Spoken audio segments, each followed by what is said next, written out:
mapagpalang araw sa ating lahat mga kapatid. Tara, samahan niyo po ako na mahanap ng mga biyaya na nakalaan sa atin sa bawat araw na ating ginagawa. At syempre, susumat sa bawat gabay ng Panginoon sa atin na tayo po ay hindi na pinapabayaan. Kaya samahan tayo sa mga ganitong biyaya dahil sa kanya. Mga kasama na yan. Kapita na kami mga katyanil.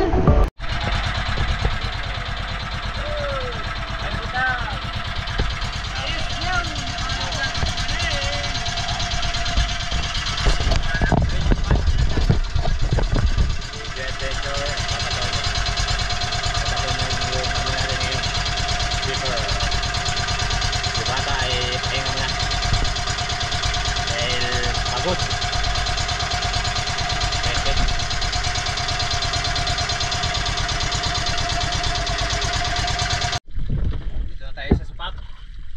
Sikreto kung anong lugar, pero bistado.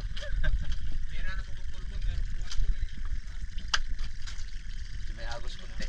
Sana ay may mga isda na nakatago sa ilalim dahil walang lawan. Kamor.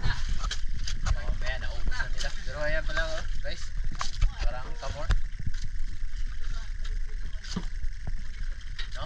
Kamor? Pagkatapos natin makapagbihis mga katsal ay bumaba na rin kami at i-check natin yung ating visibility kung ito ba ay napakaganda at napakalinaw ng dagat. Yun nga lang ay talagang napakahina ng agos, so sana ay pagkaluban tayo ng biyaya sa pagkakataon ito.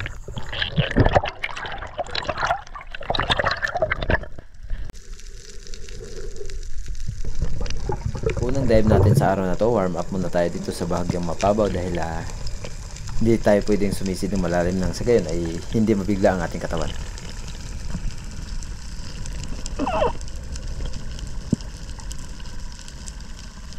Kahit nasa survey ka pa lang ay talagang matatanaw mo na kung anong isda ang dadaan sa'yo dahil talagang napakalinaw ng dagat at sobrang ganda ng pagkakataon. Yun nga lang ay talagang napakahina ng agos. Kaya yung ibang isda ay talagang hindi sila active.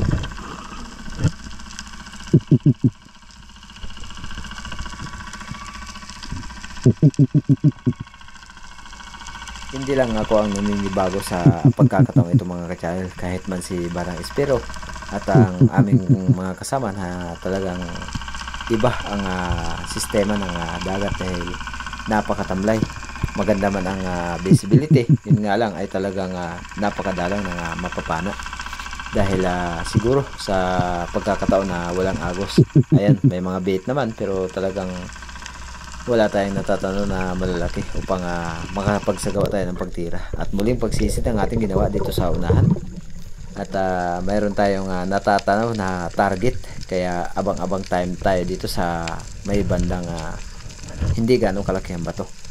Nag-drop ako dito upang mag-abang ng sagayon kung sakali na may lalapit ay matitira natin dahil mayroon akong nakita kanina na isang tribali or kawayanon.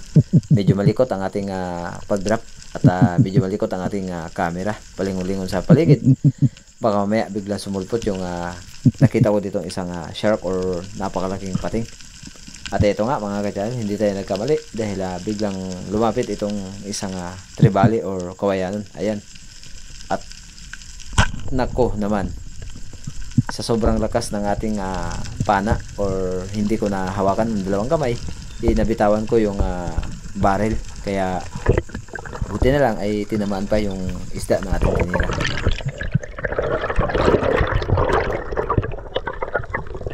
May dati kasi akong luma na grabber na Epsilon, kaya dinubli ko dito sa 130 cm, pero yun nga hindi ko kayang ikabit ng sagad dahil medyo matigas at siguro dahil matagal na hindi nagagamit, bumalik yung kanyang katigasan. At buti na lang natirahin natin, hindi na epektuhan ang ating kamay at hindi na pilay dahil talagang napakalakas ng recoil kanina. Kung napapansin nyo ay talagang nabitawan ko yung pana. At buti na lang itong napana natin na unang isda natin sa araw na to ay nakuha pa natin kahit tagilid yung tama.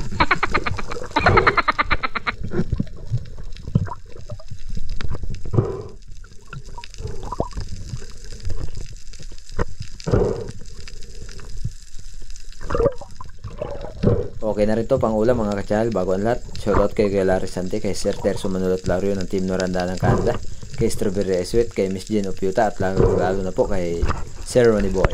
At another pagsisid mga ka-channel dito sa unahan. And shoutout po sa lahat po ng mga tao na tumutulong po sa atin, lalong lalo na po sa ating mga silent viewers. Sana ay ingat po kayo palagi, at lalong lalo na po sa ating mga kababayan ng OFW ay bigyan po sana kayo ng sapat na kalusugan ng ating may kapal.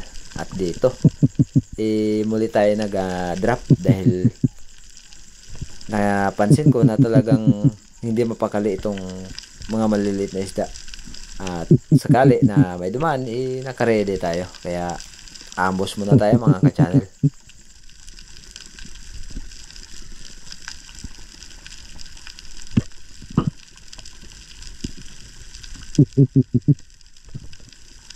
Ang ibang espiro ay hindi po sila gumagamit ng kagaya ng ginagawa namin ni Joy Adventure na talagang breakaway, dahil hindi sila komportable. At totoo nga na yung ibang isda ay talagang kapag nakikita nila na may lubid natatakot ito. Kaya sa totoo lang talaga hindi ako komportable kapag ang ginagamit ko ay reel. Kaya nasanay kasi ako sa breakaway, kaya mas komportable ako dito.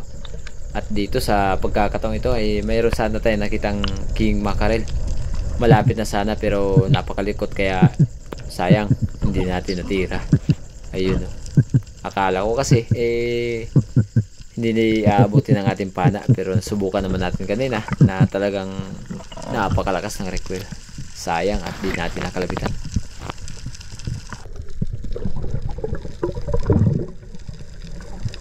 Dahil ba mga ka-channel, napansin ko kasi na biglang nagsitakbuhan itong mga dalagang bukid na bilog, at nagbabaka sa kali ako na sumisid, pero yun nga, nabigo din tayo sa ating inaakala, dahil kahit gan pa man walang nagpakita.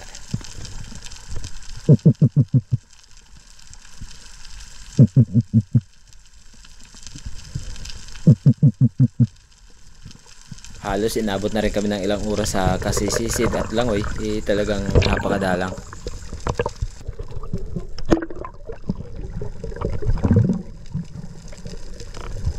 Another sisid mga ka-channel, talagang napakalinaw ng dagat, at sana ay makadagdag pa tayo sa pagkakataong ito.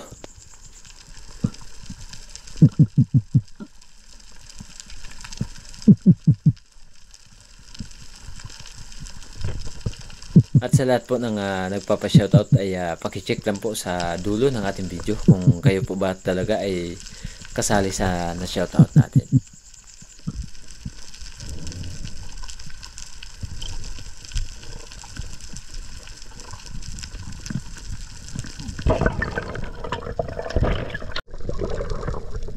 Malayo pa ay natatanaw ko na itong isang kawayanon or trevally, kaya ang ginawa ko malayo pa siya nag-dive ako dahil napakalina ng dagat, at ang ginagawa ko ay lumilevel ako doon sa isda kung saan sila komportable, pinantayan ko nang sa gayon ay magiging sakto lang ang ating pagtira. At ayan, bumalik, ayun, tinamaan. Napakaganda ng pagkakatama mga ka-channel.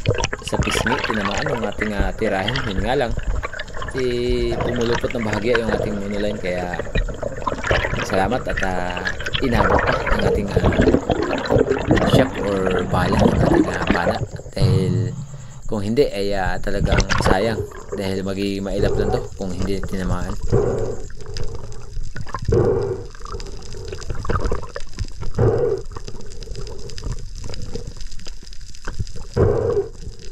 At ito ang naging pangalawang isda natin sa araw na to, trevally.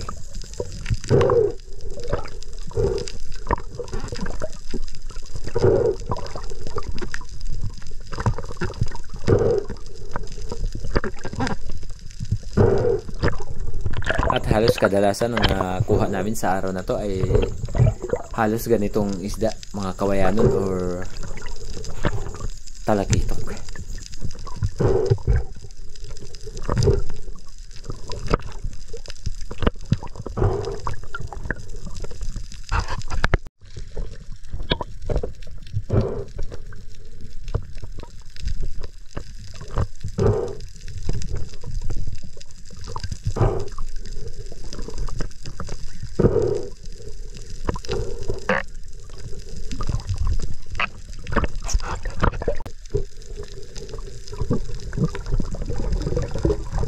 matapos nating matuhog yung isda na napana natin ay muli tayo nagsagawa ng mga pagsisi dito sa bandang unahan, kung saan nag-akyatan na yung ating ibang mga kasama.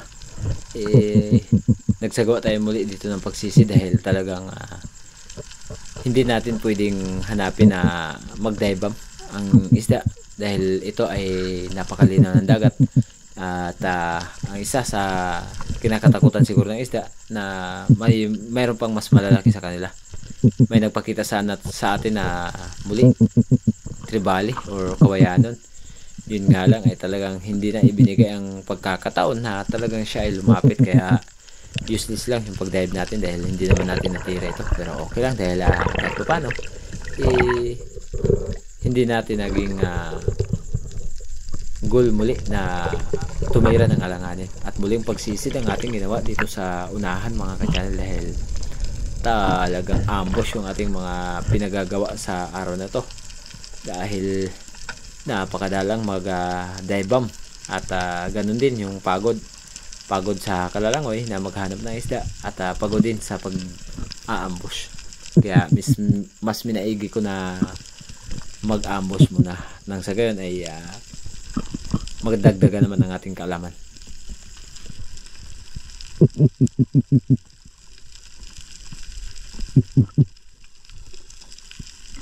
Napakaraming dalagang bukid na bilog or sulid. Ito yung madalas na kinukuha ng manigputok or manigbungbong, yung dalagang bukid na bilog. Ayan o.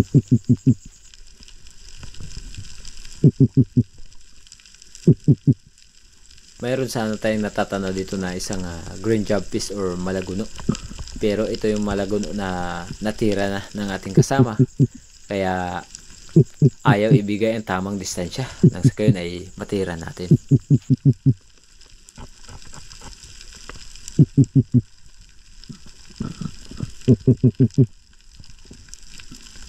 Sayang, malaki na sana to. Nasa mga 3 kilos. Pero yun nga, malilang masyado.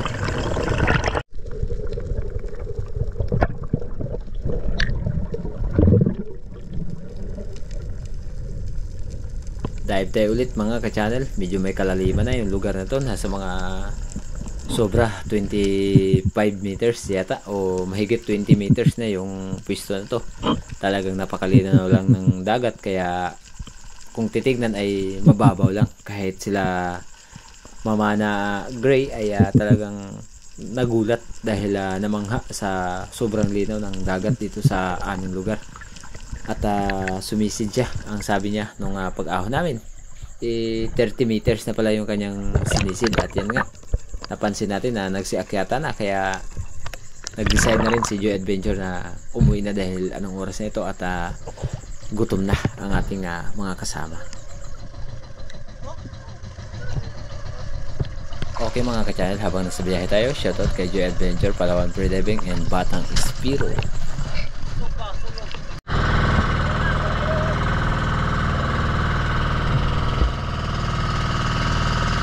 Shoutout po kay Sama sa Beach, Courses for Master, and si Mama na Adventure. At kay Silent Spear Bugoy.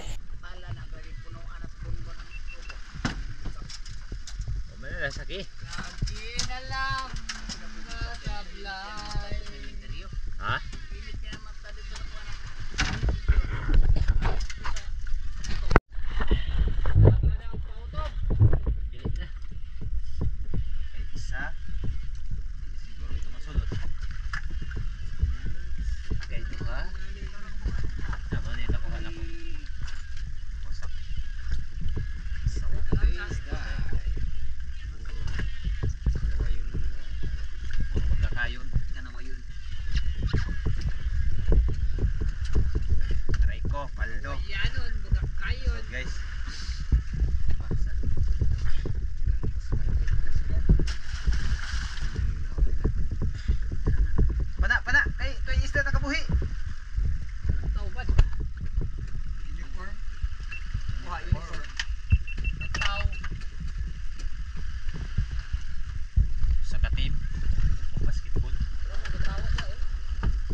Siguro di chairman maganda si magian mo siya Ring.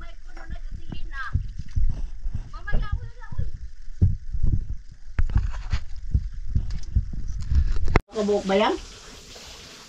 Pangigi gani. Usang 5 kilo sa usang city kuha ni. Sabi ko ako ito. May tuslok ya. May tuslok. Kahuli ng King Maki. Dalawa Maki. Ano ay? Pick up. Tagpila na guys. Lucy. Alright. Makrema, nagdose. Napaitag. May presyo pa. O, man. Parang kami sa. Kaon ta. Mga kata ninyo. Nanakuan bod. Aray ko. Nagkuan. Tulo gani. Pangigi duha ka buok.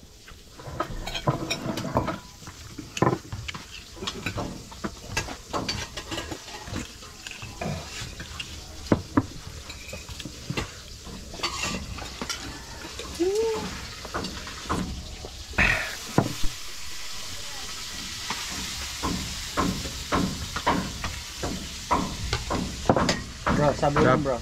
Bro, pakutusin. Kaya ito nga barakuda. Bro, saboy. Sayo. Kaon lang ga. Wala na din ulo. Tara. Wala yung ulo. Sana og diha. Na. Ito yung siyo luti. Persuhan. Okay. Oh, na, tay.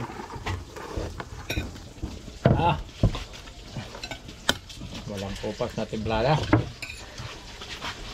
Partido, panisikuan. Siya ay kumunggay. Dabri. Tingnan doon naman kayo. Tugma po, nagtutanong ko, magsa ko. Bigas. Ano na lang ito? Pasko. Hindi alipyo. Beragkan ano mo? Ito yung ayaw itir. Buhay na bawas yan. Basko sa pasko ba? Basko yung daan. Wala mang basko. Ito bro. Pardon. Ay, dito. Labok. Tulo.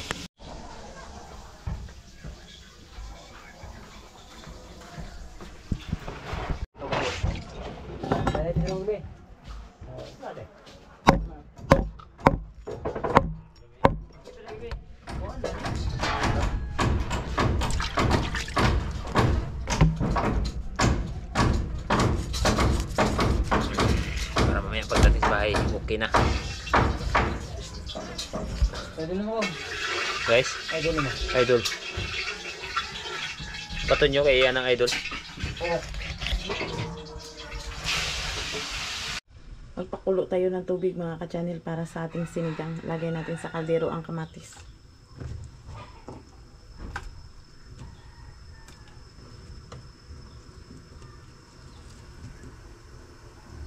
Yan mga ka-channel.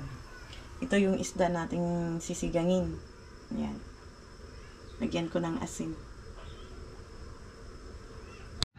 Ayan mga ka-channel. Mag-ano tayo ng lamas. Dahil magsabo tayo ngayon.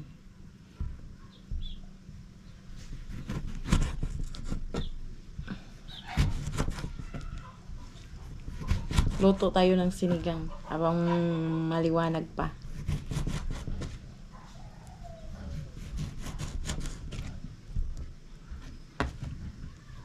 Uwi na natin agad ang ulam para mamaya kain na lang.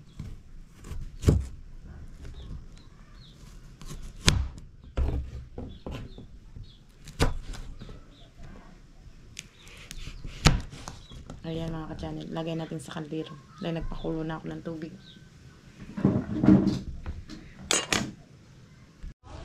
Ayan mga ka-channel, kulong-kulo na yung ating tubig. Lagay natin yung isda. Yun na natin ang ulo mga ka-channel. Siyempre, hindi mahuli ang buntot.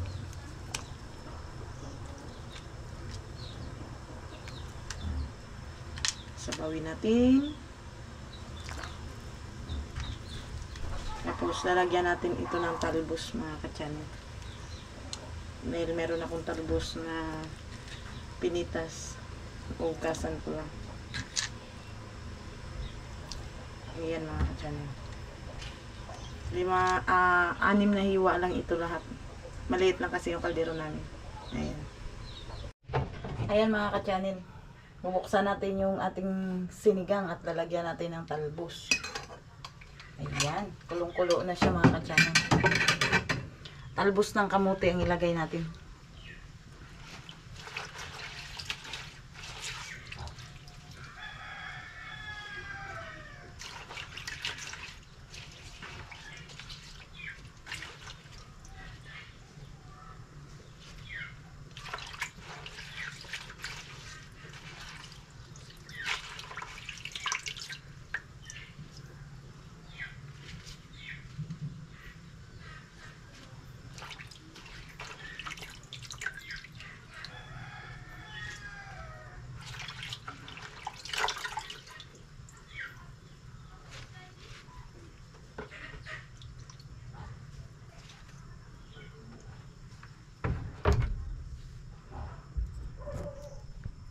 Ayan mga ka-channel, lalagyan na natin.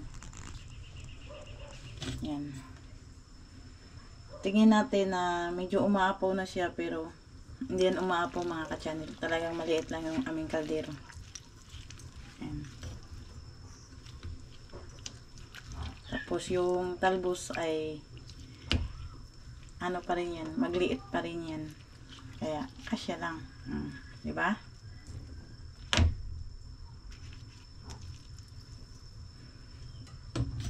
Ayan mga ka-channel. Ayan mga ka-channel. Luto na yung aming sinabaw. Ayan, lutong-luto na siya. Ang sarap ng amoy mga ka-channel. Napakabango. Napakabango ang amoy. Ayan. Kulong-kulo.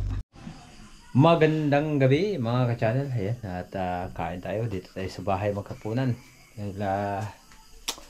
Siyempre, alams, ang ating ulam ay green jumpis. Bro, Corsi. At ito na. Green jumpis ang ating ulam or malaguno. Ayan. Pagkasarap sa sinabaw. Paborito ni Corsi Spearmaster ang malaguno. Or green jumpish. Ayun. Ayos, okay kayo. Kain tayo, kain tayo. Nauna na pala nagkain sa atin si Puy Surahat. Kasabay natin magkain ngayon si Mrs. Ayun. Kain po tayo mga ka-channel. Samahan niyo po kami kumain ngayon. Okay. At siyempre, kung bago ka pa lang, huwag kalimutan mag-subscribe, mag-like, at i-share ang ating video. Okay kayo.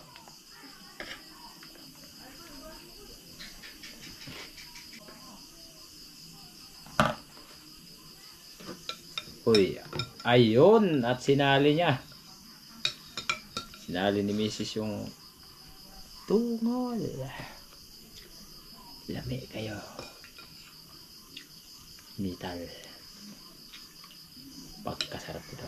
Tikman natin ang sabaw.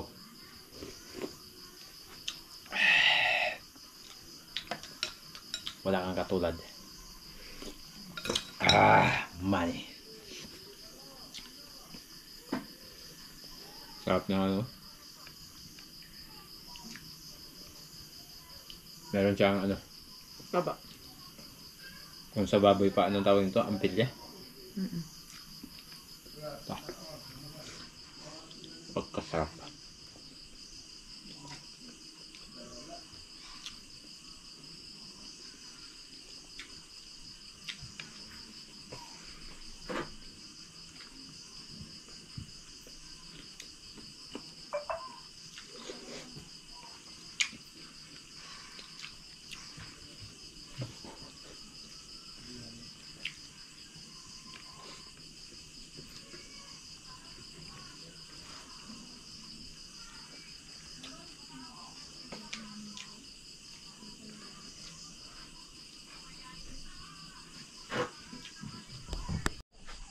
Yung mga ka-channel, tapos na tayo nagkain.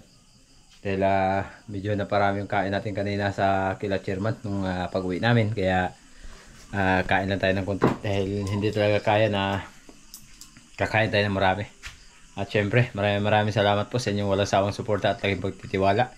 At sa lahat po ng nag-aabang ng ating mga ginagawang video. Thank you so much po sa inyong lahat. At shoutout po sa lahat po ng ating mga kababayan na OFW kung saan dako man ng mundo. At ingat po kayo palagi. At syempre mga ka-channel, bago tayo magtapos sa gabi ito, shoutout po tayo. Let's go!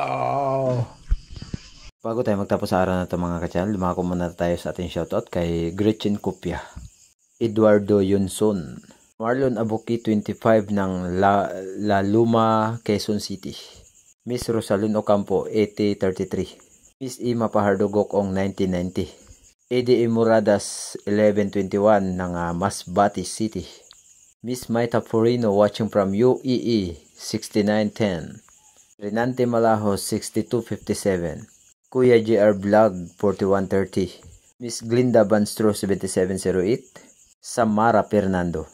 Shoutout kay Gudo Oliva and Dennis De La Cruz from Naik, Cavite and family De La Cruz. Richard Caldamo, Jake Abiner Esperpicing ng Ligit Dumaran, Palawan. Renz Las Marias from Gimaras. Vane Sayo, pakicheck lang po kung tama. Shoutout po kay Bus Dali TV 3684.